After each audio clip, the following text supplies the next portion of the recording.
Assalamualaikum warahmatullahi wabarakatuh. Halo teman-teman semuanya, apa kabar? Semoga kalian semua selalu sehat walafiat dan selalu ada dalam lindungan Allah Subhanahu wa taala. Amin. Teman-teman, di video kali ini aku akan menceritakan satu buah kisah inspiratif yang insya Allah setelah kalian mendengar ini mudah-mudahan banyak hal-hal baik yang bisa kita petik. Tetapi sebelum lanjut ke videonya, aku mau berterima kasih kepada teman-teman semuanya yang selalu setia menonton video-video dari New Life Channel Islam. Nah, baiklah, kita langsung saja ke videonya. Nah teman-teman, jadi di video kali ini aku akan menceritakan satu buah kisah inspiratif, yaitu mengenai seorang pemuda yang ketika dia meninggal, jenazahnya masih segar bugar, Masya Allah. Teman-teman, sebelum aku lanjut ke ceritanya, mungkin ini ceritanya sedikit to the point, karena memang di sini dari hasil materi yang aku cari, aku tidak tahu ini pemuda namanya siapa dan dari keluarga seperti apa. Jadi, seorang pemuda berusia 17 tahun dilarikan ke rumah sakit di Riyadh karena sebuah peluru mengenai tubuhnya. Dalam perjalanan ke rumah sakit, pemuda itu terus memandangi wajah ibunya. Seraya, pemuda itu berkata kepada ibunya, "Wahai ibunda, janganlah engkau menangis. Aku baik-baik saja. Sesungguhnya aku akan meninggal dan aku telah mencium wanginya bau surga." Coba teman-teman, kalian bisa bayangin kan di saat-saat seperti itu bisa-bisanya pemuda itu berbicara kepada ibunya dengan kata-kata seperti itu.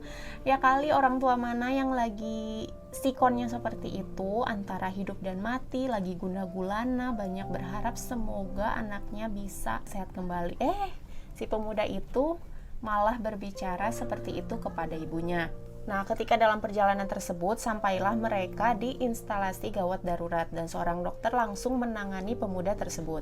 Dan lagi-lagi teman-teman, pemuda itu berkata, dan ini kepada dokternya, dokter yang mau menangani pemuda tersebut, dia bilang kayak gini, "Wahai saudaraku, sesungguhnya aku akan meninggal. Aku telah mencium semerbak harum surga. Maka jangan repotkan dirimu. Aku hanya ingin kehadiran kedua orang tuaku di sisiku saat ini." Nah, aku pikir mungkin dari sini si dokter udah feeling kali ya kalau emang pemuda ini tidak akan lama lagi hidupnya, dan dokter itu menuruti permintaan pemuda tersebut.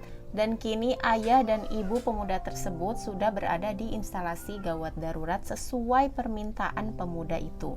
Setelah kedua orang tua pemuda tersebut sudah berada di sisinya, maksudnya di sisi pemuda tersebut, maka senyum kebahagiaan terpancar di wajah pemuda tersebut, dan pemuda itu langsung mengucapkan dua kalimat syahadat, "Asyhadu alla ilaha illallah wa asyhadu anna Muhammadar Rasulullah."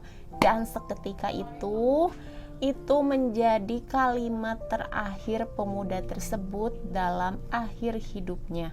Ia menghadap Allah Subhanahu wa taala segera setelah menyelesaikan ikrar syahadat, dan posisi pada saat itu jari telunjuknya dia seperti posisi tasyahud ketika ketika kita sholat.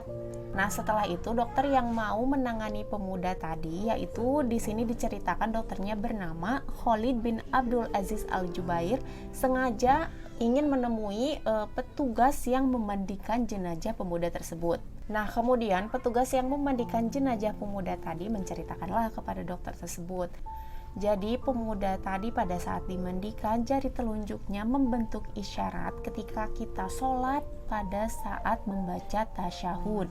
Nah, selain itu teman-teman, hal yang harus digarisbawahi nih sama kalian, bahwa pemuda tersebut jenazahnya tetap segar bugar teman-teman. Masya Allah. Dan karena masih penasaran, jadi si dokter tadi nggak cukup sampai nanya ke petugas yang memandikan jenazah pemuda tersebut.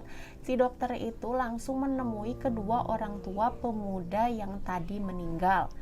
Jadi kan di sini dia penasaran dong.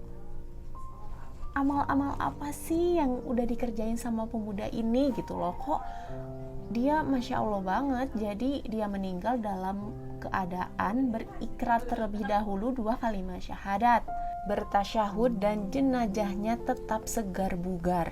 Kemudian kedua orang tua pemuda tadi berkata, "Anak kami, ketika dia sudah memasuki usia balik, dialah yang selalu membangunkan kami untuk melaksanakan sholat subuh.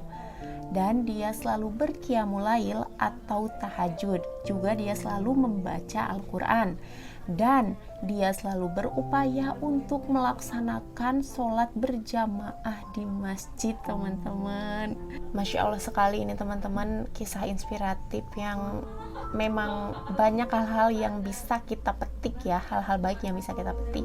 Ini usianya diceritakan kan 17 tahun, berarti sekitar kelas 2 SMA, tetapi amalannya Masya Allah luar biasa. Pantaslah di sini jika dia mendapatkan karunia dari Allah Subhanahu wa Ta'ala, yaitu jenazahnya tetap segar bugar dan insya Allah husnul khotimah. Dan dari kisah pemuda yang sudah diketahui oleh Dokter Khalid tadi, jadi si dokter menceritakan kisah ini kepada rekan-rekan dan dokter-dokter yang lain karena mungkin dia berpikir, oh ini nggak cukup nih buat kita doang yang tahu gitu, orang-orang lain harus tahu. Siapa tahu setelah mendengar ini banyak orang yang termotivasi, banyak orang yang ingin menjadi pribadi yang lebih baik lagi. Dan teman-teman, dari sekian banyak orang yang sudah mengetahui cerita dari jenazah yang insya Allah soleh ini, banyak dari mereka yang kagum, ada juga yang sampai menangis, dan ada pula orang-orang yang berkomitmen untuk segera memperbaiki diri dan juga meningkatkan amal-amalannya. Bahkan ada salah satu dokter nih yang berkata, jika usia anak 17 tahun aja kayak gitu, maka ada alasan apa sih buat kita untuk menunda-nunda ibadah kepada Allah Subhanahu wa Ta'ala? Bahkan ini bisa jadi tamparan untuk aku sendiri sih. Aku udah hidup di dunia 26 tahun, udah ngapain aja sih? Masya Allah, semoga ini bisa membuat kita untuk segera meningkatkan amal-amalan kita ke depannya. Amin. Baiklah teman-teman semuanya, sekian video dari aku. Semoga kita semua bisa mengambil hikmah dari kisah pemuda yang luar biasa ini. Semoga kita selalu bisa meningkatkan amalan-amalan ibadah kita, amin. Dan teman-teman jangan lupa untuk kalian mendoakan saudara-saudara kita yang di Palestina. Intinya semoga bisa segera merdeka warga Palestina ya, amin ya rabbal alamin. Wassalamualaikum warahmatullahi wabarakatuh. Jangan lupa like, comment, dan subscribe ya.